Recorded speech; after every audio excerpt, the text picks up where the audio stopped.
In shading, we can still see our pencil texture, but blending, we're gonna shade, and then we're gonna create our own little drawing stump. You're gonna go into the back of your sketchbook, and you're going to tear a piece of paper. You can see I've already done this before. You're gonna tear a piece of paper from the back, okay? It doesn't have to be huge. And you're gonna take that piece of paper and you're gonna roll it until you kind of get like a little cone shape, okay? So you don't have to have fancy art making tools always, right? I mean, a blending stump is nice, and then I kind of just like twist it and roll it so it stays together. And here I have a blending stump. It's kind of nice, just like in your back pocket essentially. But we do have to put that graphite down. So I'm gonna put some graphite down the same way we did with shading. Okay, I'm gonna slowly build up my darkest area.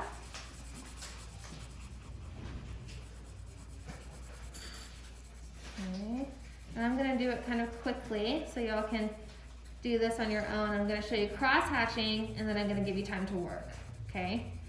Because this will take you a little while, it is tedious. So here I am, blending, blending, blending. So it's as dark as I can get it without overdoing it.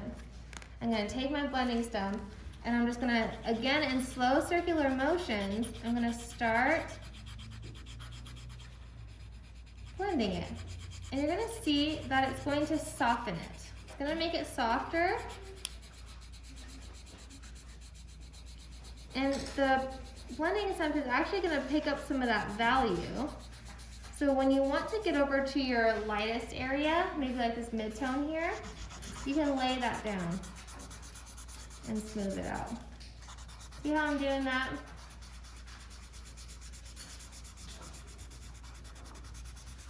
The same thing. Just put the value down, get my mid-tone, my next lightest.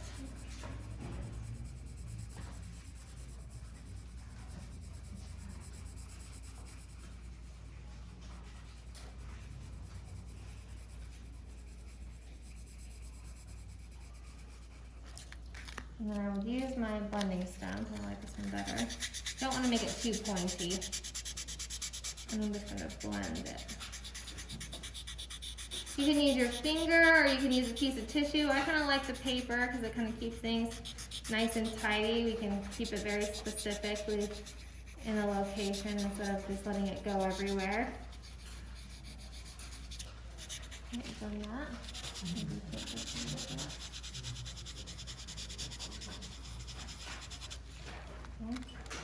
That was a little too dark.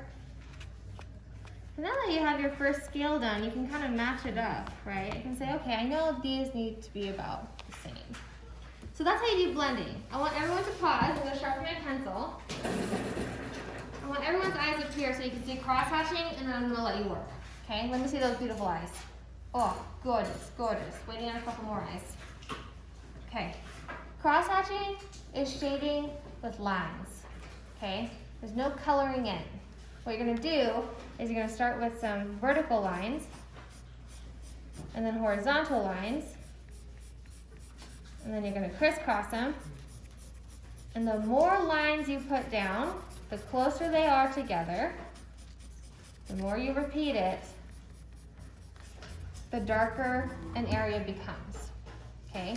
And you're gonna slowly do that all the way across by spacing the lines out and doing less of them to create the scale, okay?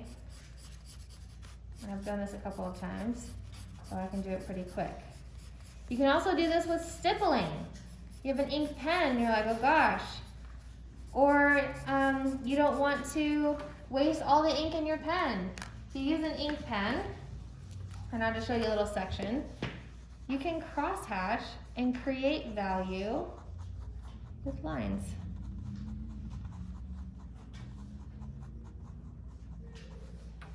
The more lines you put down, the darker it becomes. From dark to light. Okay, you can do it with stippling. The more dots you have, the darker it will appear. Okay, does that make sense? And you're doing that from dark to light. and you're gonna finish this, okay? You will be taking a picture of it and submitting it, but I'm not gonna ask for them until we're done with all 3 of our learning activities, okay? Are there any questions? All right, y'all, this is what we're working on today. Good luck. Let me know if you have questions.